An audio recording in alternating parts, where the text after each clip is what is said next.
اللہم صلی علی محمد و آل محمد وعجل فرجہم اجمعین ان اللہ و ملائکتہ یصلون علی النبی یا ایھا الذین آمنوا صلوا علیہ وسلموا تسلیما اللہم صلی علی محمد و آل محمد وعجل فرجہم اجمعین قل لا اسلکم علیہ اجرا الا المودۃ فی القربى، کہتے ہیں میرے حبیب کہ میں تم سے اجر رسالت کچھ نہیں مانگتا سوائے اس کے کہ میرے قربا سے مودت کرو۔ اور جیسے کہ ہم جانتے ہیں کہ محبت کے لیے ود، مود اور مودت یہ تین لفظ آئے ہیں، اور اس میں محبت اور مودت میں فرق یہ ہے کہ محبت میں انسان کسی کے لیے فنا نہیں ہوتا، اپنی ذات کے لیے کچھ دنوں کے لیے روتا ہے، پریشان ہوتا ہے، لیکن اس کے لیے اپنے آپ کو ختم نہیں کرتا۔ لیکن مودت وہ ہے کہ جس میں انسان اپنا جان، مال اور یعنی اپنی ہر نفس کی خواہش کو ختم کرتا ہے، صرف اطاعت اہل بیت ہم جیسے کہتے ہیں کہ ہونی چاہیے، جو مودت دکھائی کربلا میں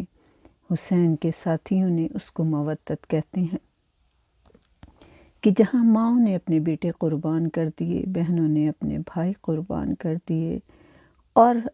یعنی کسی نے یہ نہیں سوچا کہ یہ زندہ رہے، سب یہ چاہتے تھے کہ وقت کا امام زندہ رہے، اور جیسے امام نے چاہا ویسے ہی انہوں نے اپنی زندگی بسر کی اور شہید ہوئے۔ اسی طرح سے کچھ اور لوگ جو زندہ بھی رہے لیکن مودت اہل بیت میں رہے، اور اپنے اعمال سے، اپنے عمل سے یہ ظاہر کیا کہ ہمیں اہل بیت سے مودت ہے، جس میں نے کہا کہ میرے رسول صلی اللہ علیہ وآلہ وسلم رحمت للعالمین ہیں، آپ سید الانبیاء ہیں، آپ کے پاس دو امتیں ہیں، ایک امت دعوت ہے، ایک امت اجابت ہے، اور امت دعوت وہ ہے کہ جو روز قیامت تک آتے رہیں گے، جو کافر ہیں یا جو بھی کسی اور انسان تعلق رکھتے ہیں، کسی اور قبیلے سے تعلق رکھتے ہیں، کسی اور فرقے سے، کسی اور مذہب سے، اور وہ کلمہ توحید لا الہ الا اللہ محمد رسول اللہ پڑھتے ہیں، تو وہ مسلمان ہوتے رہیں گے۔ اور امت اجابت وہ کہ جس نے دین قبول کر لیا ہے، اور اس میں میرا رسول صلی اللہ علیہ وآلہ وسلم وہ ہیں کہ آپ چونکہ سید الانبیاء ہیں، آپ کے پاس وہ تمام فضیلتیں ہیں جو تمام دوسرے پیغمبروں میں موجود تھیں، جیسے کہ جناب سلیمان علیہ السلام پیغمبر ہیں اور ان کی جنوں پہ بھی حکومت تھی، پرندوں پر بھی حکومت تھی، تو وہ میرے رسول صلی اللہ علیہ وآلہ وسلم تو آپ ان کے بھی سردار ہیں، آپ کے پاس بھی یہ تمام حکومتیں ہیں، جنوں کی بھی ہیں، اور تمام جو بھی جانور ہیں، درندے ہیں، انسان ہیں، یعنی سب کے وہ بھی سردار ہیں، ہر چیز ان کے احاطے میں آتی ہے، وہ تو سورج اور چاند ستاروں کے بھی مختار ہیں، تبھی تو انہوں نے چاند کے 2 ٹکڑے کر دیے تھے اور سورج کو پلٹا کے دکھا دیا تھا کہ یہ بھی میرے اشارے پہ چلتا ہے۔ تو میرے رسول صلی اللہ علیہ وآلہ وسلم کی یہ امتوں میں شامل یہ بھی ہوتے ہیں۔ تو جیسے کہ میرے رسول جو کہ وقت کے امام تھے، حاکم تھے، مولا تھے، اور پھر آپ نے یہ فرمایا تھا کہ من کنتو مولا فہذا علی مولا، جس کا میں مولا اس کا علی مولا۔ تو یہ علی کے آگے وسیع میرے مولا حسین ہیں، اور میں نے صرف ایک سوال کا آج جواب دینا ہے کہ جو مجھ سے یہ کیا گیا تھا کہ یہ بتائیں کہ امام حسین نے جب یہ تمام پہنچ چکے تھے، یعنی کہ انبیاء بھی تھے کربلا میں 10 محرم کو، اور ان کے ساتھ ملائکہ بھی تھے، فرشتے بھی تھے، رسول خدا وہاں خود موجود تھے، اور پھر سب سے بڑی ایک بات اور بھی جو تمام لوگ جانتے ہیں کہ جعفر زن بھی وہاں پر پہنچ گئے تھے، تو مولا نے ان کی جنوں سے یعنی کہ مدد کیوں نہیں لی، جنوں سے کیوں نہیں کہا کہ تم میری مدد کرو جب وہ پہنچ چکے تھے اور انہیں مدد لے لینی چاہیے تھی، تو انہوں نے مدد کیوں نہیں لی؟ اور اس کا جواب میں اس لیے یہی دینا چاہتی ہوں کہ کتاب زہرۃ الریاض سے میں روایت کرتی ہوں کہ میرا مولا حسین وصی یعنی کہ جناب رسول خدا ہے، اور میرے رسول خدا صلی اللہ علیہ وآلہ وسلم نے یہ فرمایا ہے کہ حسین منی و انا من الحسین، حسین نے وہی کرنا تھا کہ جو رسول نے چاہا تھا، اور جو خدا نے چاہا وہ حسین نے کیا۔ تو اس کا یہ میں ذکر کروں گی کہ جیسے کہ جناب رسول خدا صلی اللہ علیہ وآلہ وسلم نے جب اپنے خداوند کریم کی توحید کا اظہار کیا اور لوگوں کو اسلام کی دعوت دی، تو کفار مکہ جو کو بہت برا لگ رہا تھا کہ رسول اللہ صلی اللہ علیہ وآلہ وسلم فرماتے ہیں کہ ان بتوں کی پوجا چھوڑ دو۔ تو ایک دن ابو جہل کی اس سرکردگی میں تمام کفار مکہ ایک جگہ پر اکٹھے ہوئے اور انہوں نے کہا کہ یہ ہمارے بتوں کو برا کہتا ہے، تو نعوذ باللہ ایسا کرتے ہیں کہ اس کو قتل کر دیتے ہیں۔ یہ تمام کفار مکہ نے سب نے اکٹھا ہو کر مجمع میں آ کر یہ فیصلہ ایک آخری کر لیا کہ نعوذ باللہ ہم قتل کرتے ہیں۔ تو اتنے میں ایک بزرگ شخص آیا جو بہت سفید داڑھی والا تھا اور سفید کپڑوں میں تھا، اور آ کے کہنے لگا کہ تم اس طرح سے مت سوچو کہ تم اس طرح قتل کرو گے، کوئی منصوبہ بناؤ، کیونکہ وہ شیطان تھا اور شیطان ورغلانے میں تو سب سے آگے ہوتا ہے۔ تو شیطان نے کہا کہ ایسے قتل کا میں تمہیں منصوبہ بتاتا ہوں، تم آسانی سے اسے قتل کر دو گے۔ تو وہ بڑے خوش ہوئے اور پوچھا کیا منصوبہ ہے؟ تو انہوں نے کہا کہ جو تمہارا سب سے بڑا بت ہے، جسے تم نے ہیرے کا تاج پہنایا ہوا ہے، زیور پہنایا ہوا ہے، یعنی سونے چاندی سے جسے لادا ہوا ہے بت کو، اس کو لا کے رکھو باہر اور اس کو سامنے تم اس کی تعریفیں کرو اور مناجات کرو، اور یہ جناب نام لیا میرے رسول کا کہ ان کو خصوصی دعوت دو کہ تم آؤ اور دیکھو کہ عبادت کیسے کی جاتی ہے۔ تو جب یہ بات انہوں نے آپس میں بیٹھ کے طے کر لی اور وہ اس شیطان بزرگ کی بات کو انہوں نے مان لیا کہ ٹھیک ہے، ہم کل اپنے بت کو لے کے سامنے میدان میں جائیں گے اور وہاں ہم اس کی پوجا کریں گے اور اسے سجدہ کریں گے، اس کے سامنے اپنی مناجات بھی جو بھی یہ کرتے ہیں وہ کریں گے، اور پھر دیکھتے ہیں اور رسول کیا کرتا ہے، یہ محمد صلی اللہ علیہ وآلہ وسلم کیا کرتے ہیں۔ انہوں نے دعوت دی تو رسول خدا صلی اللہ علیہ وآلہ وسلم وہاں پر تشریف لے گئے، اور انہوں نے ایسے ہی کیا کہ اپنے بت کے آگے بیٹھ گئے اور مناجات کرنے لگے، اور اس کی پہلے جیسے ہم اللہ کی تعریفیں کرتے ہیں اس کی تعریفیں کی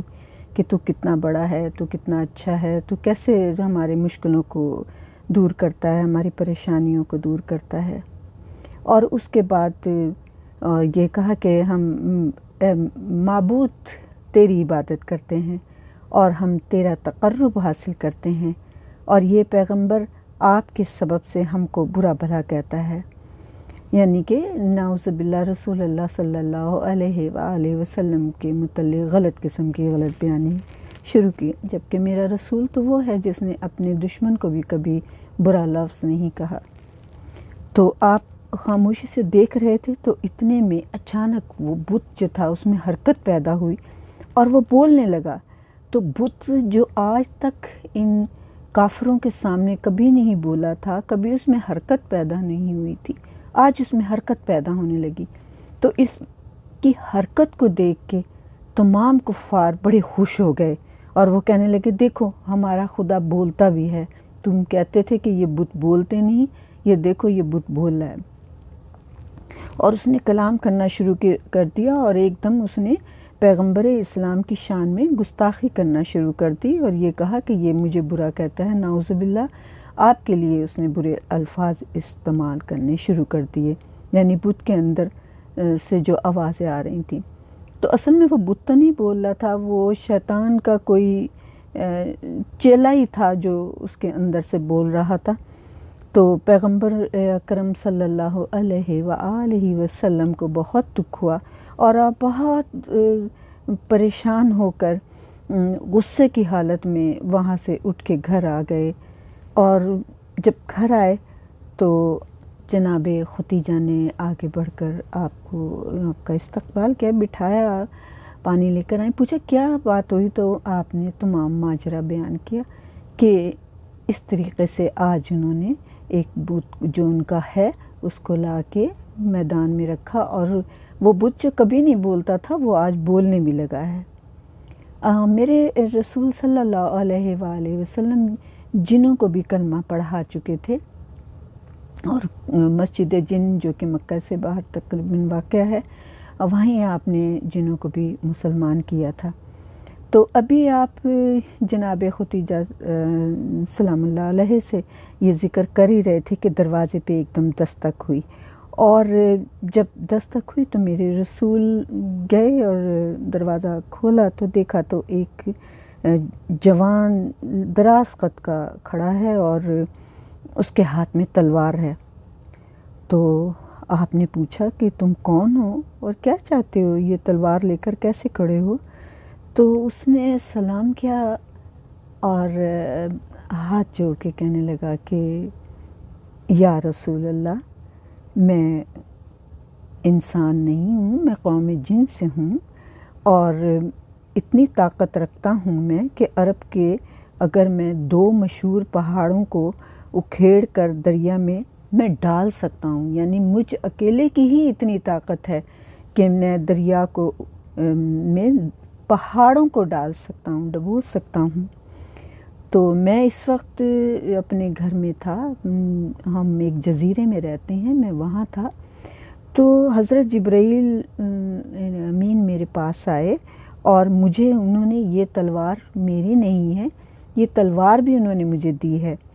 اور مجھے کہا کہ فلاں شیطان اس طرح بت کے اندر بول رہا ہے، یعنی جیسے میں نے پہلے کہا تھا کہ شیطان کا کوئی چیلا اس بت کے اندر بول رہا ہے، تو تم فوراً جاؤ اور اس کو تلاش کرو، اور اس کو تلاش کر کے اس کو ختم کرو، کیونکہ وہ رسول اکرم صلی اللہ علیہ وآلہ وسلم کو پریشان کر رہا ہے، اور رب کریم نے تمہاری کسی ادا سے خوش ہو کے یہ کام تمہیں سونپا ہے کہ تم جل جاؤ اور اس شیطان کا خاتمہ کر دو۔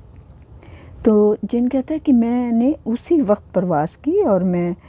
وہ زمین کے اندر چھپا چلا جا رہا تھا، میں نے اس کو وہیں پکڑ کر یا رسول اللہ صلی اللہ علیہ وآلہ وسلم میں نے ہلاک کر دیا ہے، اور یہ بحکم خدا کیا ہے، جبرائیل نے مجھے یہ تلوار لا کر دی ہے۔ اب آپ حکم دیں کہ میں ان کفار کو کیا سزا دوں؟ تو آپ خاموش رہے۔ حضرت نے اس جن سے کہا کہ دیکھو، تم بے شک میری مدد کے لیے آئے ہو، لیکن تم جن ہو اور یہ انسان ہے، جنوں اور انسانوں کا مقابلہ نہیں ہوتا، تم نہ دیکھنے والی ہستی ہو، تمہیں انسان دیکھ نہیں سکتے، مجھے تو صرف اللہ کی مدد کی ضرورت ہے، میں تمہاری مدد نہیں چاہتا، میرا اللہ میری مدد کرے گا۔ آپ دیکھیں کہ حضرت ابراہیم نے بھی جب آگ میں تھے تو فرشتے بھی مدد کے لیے آئے تھے، تو آپ نے یہی کہا تھا کہ میرا اللہ میری مدد کرے گا، اور جناب رسول خدا صلی اللہ علیہ وآلہ وسلم ان کی ذریت میں سے ہیں، آپ نے بھی یہی جواب دیا کہ صرف مجھے اللہ کی مدد کی ضرورت ہے۔ اب میں اسی بات کا جواب یہاں پہ یہ دوں گی کہ جو لوگ کہتے ہیں کہ جعفر جن مدد کو آئے تو امام حسین علیہ السلام نے مدد کیوں نہیں لی، کہ وہی بالکل اسی طریقے سے وہاں کفار تھے، اور وہاں پہ آپ دیکھیں کہ حضرت ابراہیم کو بھی ڈالنے والا کافر ہی تھا، وہ بادشاہ جس نے اتنا ظلم کیا تھا حضرت ابراہیم پہ، اور آپ نے اس آگ میں جانے کے وقت تک یہی کہا تھا کہ مجھے اللہ کی مدد کی ضرورت ہے۔ اور کربلا میں میرے مولا حسین نے بھی یہی کہا کہ مجھے صرف اللہ کی مدد کی ضرورت ہے، جو میرا اللہ چاہتا ہے میں اس امتحان کو ضرور دوں گا، میں جنوں کو انسانوں کے مقابلے میں نہیں لانا چاہتا۔ بالکل اسی طرح سے میرے مولا حسین نے جواب دیا۔ تو یہ اس بات کا جواب ہے کہ مولا نے مدد کیوں نہیں لی، کہ جس طرح ان کے جد امجد جناب ابراہیم نے کسی کی مدد نہیں لی تھی انسانوں کے مقابلے میں، بے شک وہ بھی کافر تھے، جس طرح سے حضرت محمد صلی اللہ علیہ وآلہ وسلم نے کفار کے جو کلمہ نہیں پڑھ رہے تھے اور آپ کو تنگ کر رہے تھے، آپ نے انسانوں کے مقابلے میں کسی جن کی مدد نہیں لی تھی، اسی طرح سے میرے مولا حسین نے انسانوں کے مقابلے میں کسی جن کی مدد نہیں لی۔ بے شک وہ مدد کرنے کے لیے آئے تھے، جیسے رسول خدا کی مدد کرنے کے لیے جن آیا کہ جس نے کہا کہ میں 2 پہاڑوں کو اکھاڑ کر دریا میں ڈبو سکتا ہوں، میرے اندر ایک کے اندر اتنی طاقت ہے، اور میرے ساتھ تو اور میرے قبیلے والے ہیں، فوج ہے میری، لشکر ہے میرا، لیکن آپ نے منع کر دیا۔ اسی طرح سے آپ نے مسافر جن کو بھی امام حسین نے منع کر دیا تھا کہ تم جن ہو اور وہ انسان ہیں، وہ تمہیں دیکھ نہیں سکتے۔ آگے اس واقعے کو میں مکمل کروں گی کہ میرے پیغمبر صلی اللہ علیہ وآلہ وسلم سے اس جن نے یہ بات کہی، یا رسول اللہ، اچھا آپ میری ایک بات تو ضرور مانیں گے؟ آپ نے فرمایا کہ ہاں بولو کیا بات ہے؟ تو اس جن نے یہ کہا تھا کہ یا رسول اللہ، میں نے اس شیطان کو ختم کر دیا ہے جو کل بت کے اندر بیٹھ کے بول رہا تھا اور آپ کے خلاف نعوذ باللہ غلط باتیں کر رہا تھا۔ آپ کل تو ان کفار نے آپ کو بلایا تھا اور آپ کو کہا تھا کہ آئیں دیکھیں ہمارا بت کس طریقے سے ہماری مدد کرتا ہے، اور اس نے آپ کے لیے غلط الفاظ بت نے بولے تھے، تو وہ شیطان تو میں نے مار دیا ہے، اور شیطان جو ان کا سردار تھا وہ تو اپنا منصوبہ دے کے کسی اور جگہ اب مصروف ہے اپنی شیطانیت میں۔ تو آج آپ جائیں اور جا کے کفار مکہ سے کہیں کہ اب تم اس بت کو لاؤ، اس کے سامنے سجدہ کرو، اس کے سامنے عبادت اس کی کرو، جو منت سماجت کرنی ہے کرو، اور اس سے کہو کہ یہ بول کر دکھائے۔ اگر آج یہ بولے گا تو میں سمجھوں گا کہ یہ واقعی تمہارا معبود ہے۔ کہ یہ اس کو اپنا اللہ مانتے تھے، اپنا رب، نعوذ باللہ اللہ کا لفظ میں نہیں کہوں گی، رب مانتے تھے کہ تو یہ بات سن کے انہوں نے منظور کر لیا، اور انہیں یقین تھا کفار مکہ کو کہ ہمارا تو بت ضرور بولے گا۔ انہوں نے اسی طرح میدان میں لے کر گئے اور وہاں پر اس بت کو رکھا، اس کے سامنے انہوں نے عبادت کرنی شروع کر دی جیسے وہ کرتے تھے، تالیاں بجا کر، اور منت سماجت کرنی شروع کی اور اس سے اس کی تعریفیں شروع کی اور پھر سجدہ بھی کیا۔ لیکن آج بت خاموش رہا، اور تھوڑی دیر کے بعد جب یہ سب سناٹا چھا گیا اور بت کچھ نہ بولا رسول اکرم کے خلاف، تو یہ بڑے حیران ہوئے۔ لیکن خداوند کریم تو وہ ہے کہ جس سے اپنے رسول سے، اپنے حبیب سے، اپنے کالی کملی والے سے، اپنے مکی سے، اپنے مدنی سے، اپنے ہاشمی سے، تہامی سے، اپنے ماہی سے اتنی محبت ہے، وہ کیسے دیکھ سکتا ہے کہ اس کے رسول کی آنکھوں میں آنسو آئے؟ تو کل جب رسول اللہ صلی اللہ علیہ وآلہ وسلم کے خلاف اس بت نے غلط باتیں کی تھیں اور آپ خاموشی سے چلے گئے تھے اور کوئی الفاظ نہیں کہے تھے، تو میرا رسول تو وہ ہے کہ جس کے ہاتھوں پر پتھر بولتے ہیں، کلمہ پڑھتے ہیں، تو یہ بت بھی تو ایک پتھر ہی تھا۔ اور جب یہ لوگ شرمندہ ہو کر بیٹھے تھے تو اچانک بت میں سے آواز آئی، کیونکہ اب میرے رسول کی نظریں اس بت پر تھیں، کفار کی نظریں جھکی ہوئی تھیں، لیکن رسول کی نظریں اس بت کی طرف کی تھیں کہ اب یہ بت بولے گا۔ اور واقعی اس بت میں حرکت پیدا ہوئی اور وہ بولنے لگا، اور کہا لا الہ الا اللہ محمد رسول اللہ، میں بت ہوں، نہ میں کسی کو فائدہ پہنچا سکتا ہوں اور نہ نفع۔ یہ بات کی اور تمام کفار شرمندہ ہو گئے اور میرے رسول گھر واپس آ گئے خوشی کے ساتھ، کامیابی کے ساتھ۔ بس میں نے جیسے کہا کہ میرے رسول کا یہ واقعہ میں نے اس لیے بیان کیا ہے کہ جعفر جن سے اسی لیے جس طرح سے جناب ابراہیم نے مدد نہیں لی تھی کسی سے، جس طرح سے جناب رسول خدا نے مدد نہیں لی تھی اس جن سے، اسی طرح میرے مولا حسین نے بھی کربلا میں یہ کہہ کر کہ اے جعفر تم کسی کو نہ دکھائی دینے والی ہستی ہو، میں کسی انسان سے تمہاری جنگ نہیں کروا سکتا، اور یہ میرے رسول کا بیٹے ہیں، نواسے ہیں، آپ نے وہی کچھ کیا جو اللہ چاہتا ہے، اور اللہ کی اسلام کی، توحید کی، دین کی بقا کے لیے میرے مولا حسین نے جو قربانی دی ہے اس کے لیے آج میرا حسین شاست حسین، بادشاہست حسین۔ اللہم صلی علی محمد و آل محمد وعجل فرجہم اجمعین۔ بار اللہ محمد و آل محمد کے صدقے میرے مولا ہمارے گناہ کبیرہ و صغیرہ کو معاف کر دینا۔ بار اللہ اس ذکر کے صدقے میں، محمد و آل محمد کے صدقے میں جو بیمار ہیں انہیں جان کی سلامتی سے صحت کلی عطا کر۔ بار اللہ جو بے اولاد ہیں ان کو اولاد عطا کر۔ بار اللہ جو مظلوم قیدی ہیں انہیں اسیران شام کے صدقے میں رہائی عطا کر دے۔ اے میرے مولا جس کی جو دلی خواہشیں ہیں پوری کر دینا۔